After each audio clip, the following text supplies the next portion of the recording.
be getting underway before too much longer. We're very glad to have you. Happy Sunday and welcome aboard. We're here about to go on the riverboat. And we're here waiting to board. Before we board, No sales tax. we've got the ubiquitous gift shop that goes bigger than some department stores.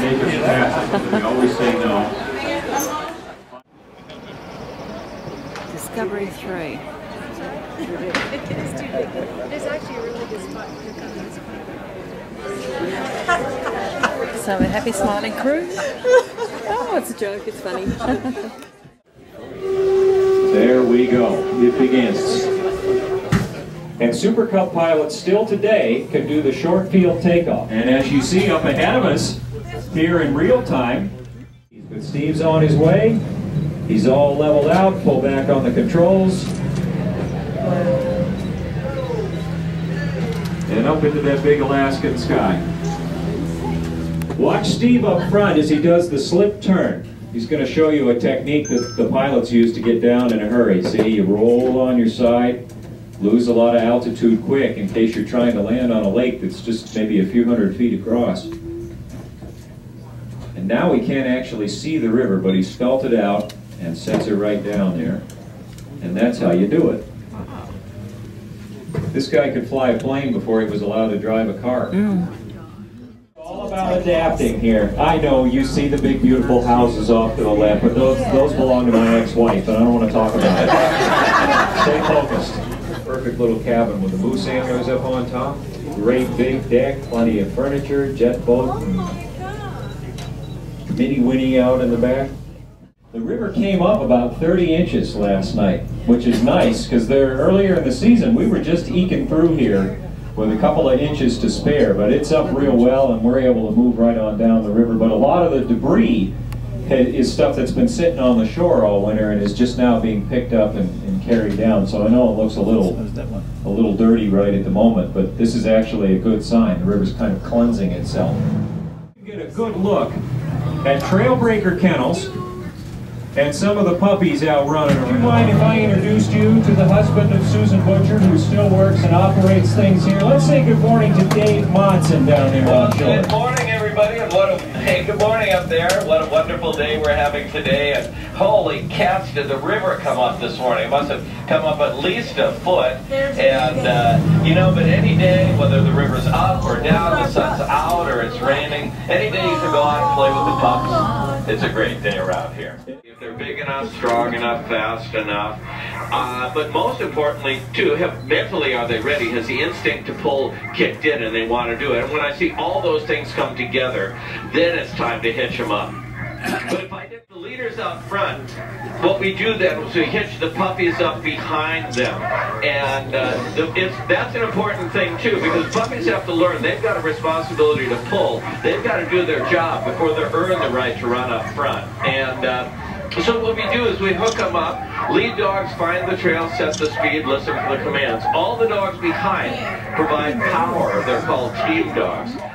And as you can see, I don't need any extra power, so I've modified this four-wheeler in a couple of ways. Oops, they're really wanting to go. So I better get going. I'll call you from the other side. Yeah. All right. It's tragic these dogs aren't excited about this either. And look at all that. See, crazy turns into power and away they go. Call you on the way back. Hawk. Okay, did you hear the hawk command? That tells the leaders to go left. If he wants to go right, he says G. Just like with horses. And there are no reins or lines on these animals, so it's all voice command. And to stop, you say whoa, and then you just kind of pray, actually. Looks like a great team with a great future, and I look forward to running them this next winter. I'll tell you more when I get back. The breed of dog, in case you're curious, is Alaskan Husky. And you don't see the big Siberians or Malamutes at Trailbreaker for the same reason you wouldn't see a Clydesdale in the Kentucky Derby. It's the wrong kind of animal. Great big animal like a Malamute or a Siberian can pull a lot of freight over a short distance, but if you want to go a long way in a hurry, you need thoroughbreds, and that's what these dogs, even though they look a little small, they are perfectly suited for doing this job. Now watch, right in the middle of the yard, here comes the team. We'll see if whoa works. Okay, wow, all right. You didn't end up in the river, that's a I guess plus. what we want them to know is how much we appreciate their hard work. So after every successful run, we go around, we pet each dog, thanking them. And of course then, just like us, after work it's time to play. Well, that bunch is clearly relieved the run is over. Now we know why you got the prettiest flowers in the day. Is the crew going to come to the village and spend time with us today? Absolutely. And Gareth is going to teach us more about how these fish are put up for dogs and for people as we pass back by. Say right now, Nanda Donja. Dointa Mendona Garissa Uza E Koyakane Nuchila Oyaki Yoga 2, which means hi, how are you and good morning. My name is Gareth. I'm a Koyakan Athabaskan from the village of Tanana, and I'm part of the Salmon clan. I also am a 4th generation dog musher, and I have been running dogs since I was 3 years old. My family and I had a kennel of over 100 dogs at one point, so you can imagine how heavily we relied on the salmon feeder dogs throughout the winter and even the summer months. It's also very similar to my grandfather's fish camp, which is located 15 to 20 river miles up the Yukon River from Tanana. The main focus of fish camp, though, is the fish wheel down here in the water. This is what we use to catch all of our salmon. Then right next to me here we have the air drying racks. This is where we place the salmon directly after we just get done cutting them.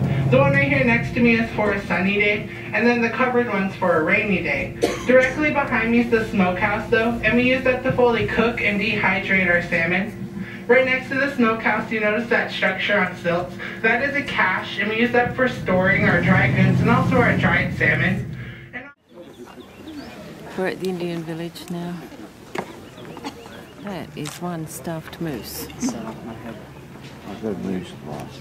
The far right, in the middle is the moose, and closest to me is the caribou.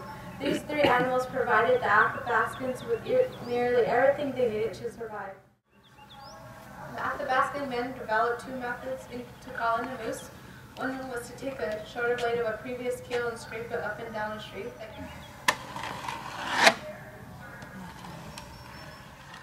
Another way was to use a birch bark megaphone and amplify the bull moose's mating call, which is a deep, low, guttural, grunting noise.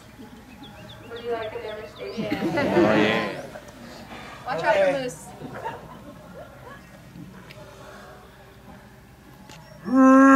Moosey, moosey, moosey.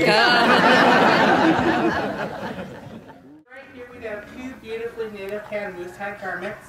The Athabascan people are known for their very intricate designs and beadwork. So right here we have a ceremonial chief's coat, and right here we have a maiden's dress.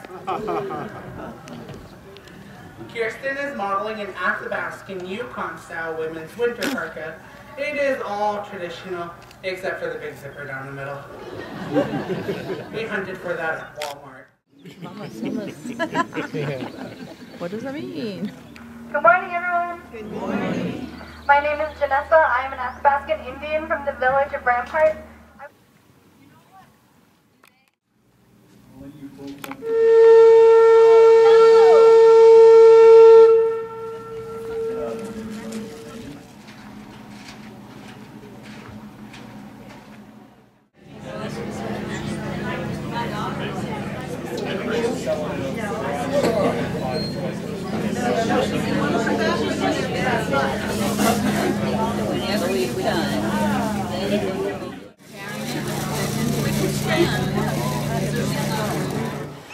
We're staying at the River's Edge RV Park in Fairbanks, and we literally are on the river's edge of the Chena River.